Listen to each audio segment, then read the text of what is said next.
I was really struck by CJ Stroud's comments. He said he went back and watched his high school tape and he wasn't as fast as he used to be. He's not playing bad football, folks. If you're the Texans, CJ Stroud is your franchise, and you simply have not done a good enough job building that fortress around him. Welcome to Week 5 of the Schultz Report Weekend Guide presented by Fanatics Sportsbook. I'm your host, NFL insider Jordan Schultz, and this is it, folks. Week 5, we are officially into October. Let's get into it.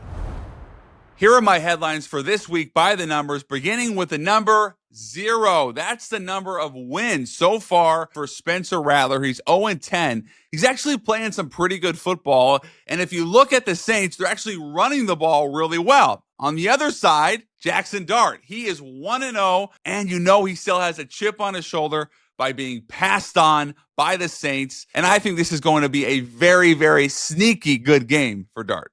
Next up, 100%. Philadelphia is the only team in pro football with a 100% touchdown percentage in the red zone. So for all the talk about Philly not creating big plays, A.J. Brown apologizes this week. You have Saquon Barkley, hasn't had the start he had last year. None of that matters. You're still talking about an elite running back in Saquon Barkley, an elite wide receiver in A.J. Brown, not to mention Jalen Hurts, who at some point is going to find his rhythm when it comes, again, to those big plays. Now, they play Denver this week, arguably the best defense in football. In fact, they are ranked as the best defense in football. They have the reigning defensive player of the year in Patrick Surtain, a great pass rush led by Nick Bonito. So I really am excited to see how Philadelphia responds. But also, I want to silence the doubters who are still questioning Philadelphia. Remember, new offensive coordinator. This is really a new year when it comes to Philly. They are doing just fine. They're 4-0. The next number is 400. That's the number of combined yards for T. Higgins and Jamar Chase. Now, I really thought Jake Browning would be able to at least keep the Bengals afloat. He has not been able to do that thus far. And if I'm Cincinnati, and we've talked about this a lot on the show, go out and get a Kirk Cousins. Go out and get a quarterback who can at least bridge the gap when it comes to Joe Burrow and his return. You spent so much money, if you're the Bengals, on T, on Jamar, on these great players, obviously Trey Hendrickson. You brought back Mike Gesicki. You know, you just want to give yourself a chance so that when Burrow comes back, you're still in the AFC wildcard hunt. I don't see that happening with Jake Browning, and as a result, you're not seeing the yardage totals for T and Jamar. Now for some right or maybe wrong predictions. Now, Derrick Henry had just 8 carries last week. That is pitiful. That is woeful. That is abysmal. Let's fix that. Let's get off the schneid. 27 carries, 143 yards, 2 tugs this week against Houston. If you think about it, and shout out to Dan Orlovsky, my man at ESPN, he really said this very clearly. Derrick Henry and the Ravens are dead last when it comes to running the ball on first and second in terms of the number of carries they're getting. They're actually second, though, in yards per carry when they are rushing the ball on first and second down. So if you're the Ravens, let's get Derrick Henry more involved. And not only that, on third and short, fourth and short, he needs to be on the field. We actually have seen him off the field in these critical situations. He should be getting the ball, or at the very least be the world's best decoy. We're not seeing that. I have to believe John Harbaugh at 1-3 will fix that against the Texans in Week 5. Next up, Travis Hunter, more receiving yards than Travis Kelce. Monday night, Jags host the Chiefs, but the Chiefs win. This is a big statement game for Jacksonville, who comes off a monster road victory at San Francisco. Can Trevor Lawrence and company continue their winning ways at home? And if you're the Chiefs, you come off 2 straight wins, including a big win at home against Baltimore, where Mahomes had 4 touchdowns and really righted the ship, silenced the downers.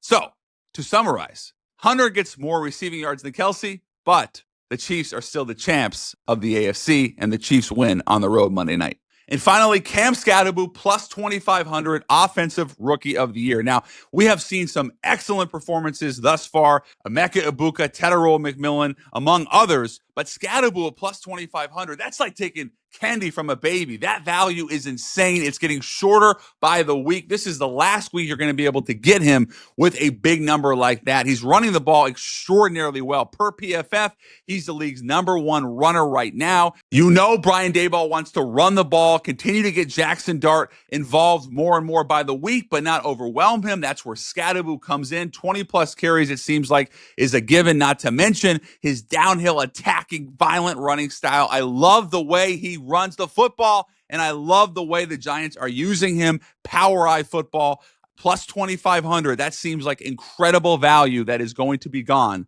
very soon. Here are the games now that I want to highlight this week. We got a massive slate, totally loaded. Get your popcorn. Let's start with Broncos at Eagles. This is a big-time matchup. Bo Nix has actually started to look more like the rookie Bo Nix, which is a great sign for Denver. And Denver's defense, as we noted earlier, has really stepped it up, right now ranking as the best defense in the league. Philly, meanwhile, really wants to get right offensively. If you think about that, it doesn't really make sense because they're 4-0, but they have not had those big plays. It'll be very, very interesting to see how aggressive the Eagles are throwing the football against Patrick Surtain and company, as well as Nick Bonitto and that lethal pass rush accompanied by Zach Allen. Are they going to run it? Are they going to go play action? How aggressive will they be? And on the other side, again with Nix, how much confidence does Sean Payton have in him, considering he did not get off to a good start, but comes off his best start of the year, albeit against Cincinnati last week? Next up, Bucs travel to Seattle, my hometown, to play the Seahawks in the 12th man. This is a great game, maybe the best game of the day, certainly one of them. Baker Mayfield has been playing great football, but so has Sam Darnold.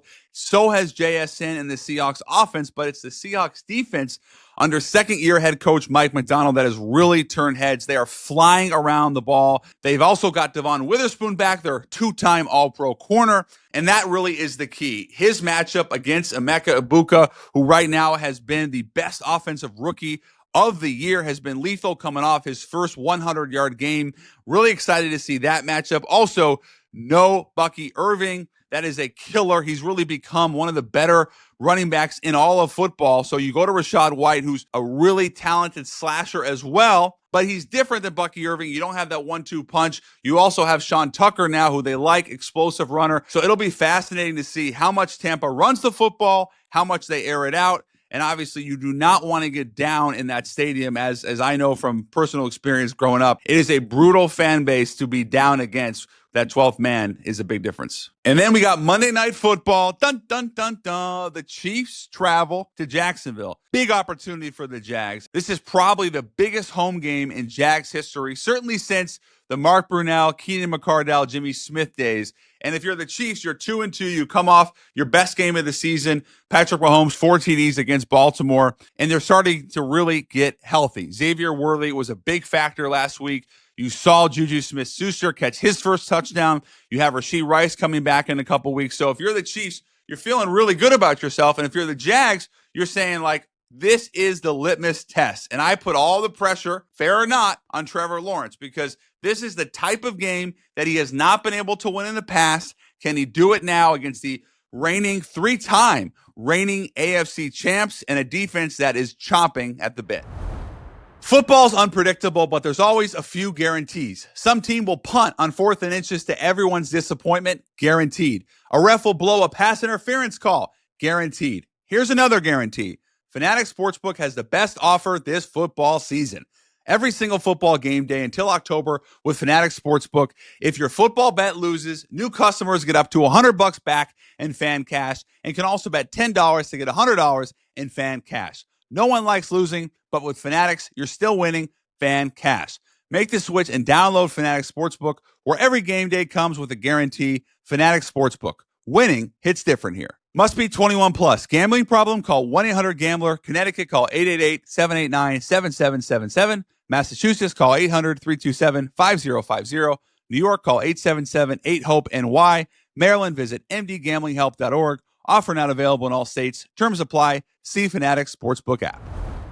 And now for my favorite part of the show, bets that I shouldn't make, but F it, let's do it anyway. We got Stephon Diggs returning to Orchard Park. The Buffalo Bills hosting the Patriots. I like Stephon Diggs, touchdown. And I also like the Patriots +8. That's a big number in a big AFC East ball game. You're getting +430, massive odds. So Diggs return, Patriots cover. Let's have some fun, Drake May. Next up, the Bucks +3.5 at Seattle and a Emeka Egbuka touchdown. Now, the reason I love this so much is not only how well Baker's played this Tampa Bay offense. Seattle's obviously riding high. Maybe it's a little bit of a sleeper game, if you will, but Emeka Egbuka is from Tacoma, the 253. I'm obviously from the 206. Always want to rep the P&W kids. So I like this bet a lot. I also think Tampa has an opportunity to win this thing straight up as well as Seattle has played. You're getting +320, great odds. Another parlay we're taking right here on the Schultz Report. Last up, we got Jaxson Dart, touchdown, Giants +2 at New Orleans. So take it +2, and then you got Jaxson Dart, who's already shown the ability on the ground to be a weapon. We talked to Brian Burns this week. He's really impressed, as is really that whole locker room with Dart. Not only the player, but the swag, the toughness, everything he brings to the table. So to summarize, we got Dart, touchdown, anytime touchdown score, and the Giants +2 at New Orleans, +350 odds. Book it.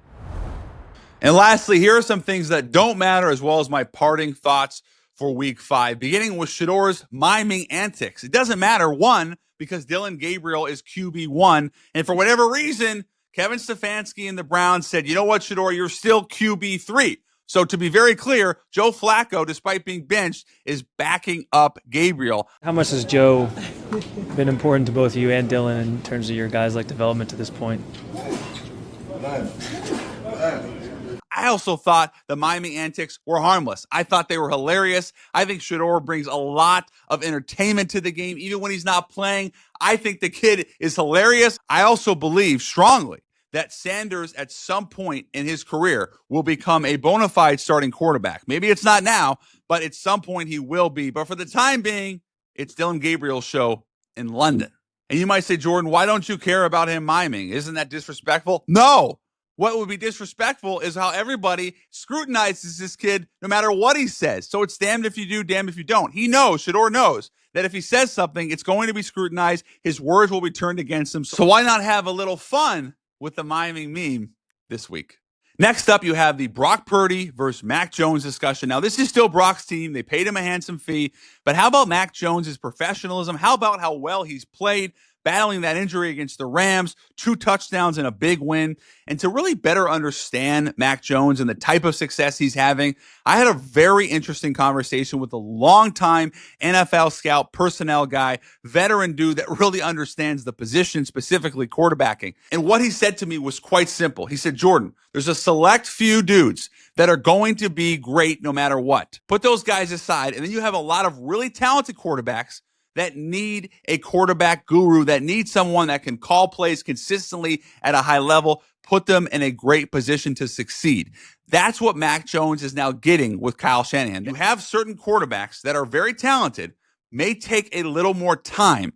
They need the right system. They need the right coach. And if you're Mac Jones, you put yourself in a great position mentally, physically. You go to San Francisco, you learn the tricks of the trade from Kyle Shanahan, and as a result, you start to progress at a very rapid level. You're ascending now as a quarterback. And if you're Mac Jones, you've now earned the opportunity to become a starting quarterback in this league once again. How about Dak Prescott saying 100% I can keep up this rate. I can keep playing at this level. He has been awesome so far for Dallas. He's actually the only quarterback in football right now when he's pressured. His numbers not only stay the same, they get a little bit better. So there's no reason to think he can't do it, but it's really the Dallas defense. They have been so bad. Matt Eberflus, come on, you're supposed to be a defensive guru. Get it together, my man. I know Micah Parsons is no longer there, but you still have studs, Deron Bland, Trayvon Diggs. You got a ton of really good players on that defensive line. Let's get it going. And if you're Dak Prescott, you're going to have to get 30 plus anyway.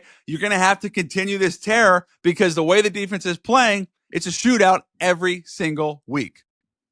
And now for my final thoughts, I was really struck by CJ Stroud's comments about his athleticism or lack thereof. He said he went back and watched his high school tape and he wasn't as fast as he used to be.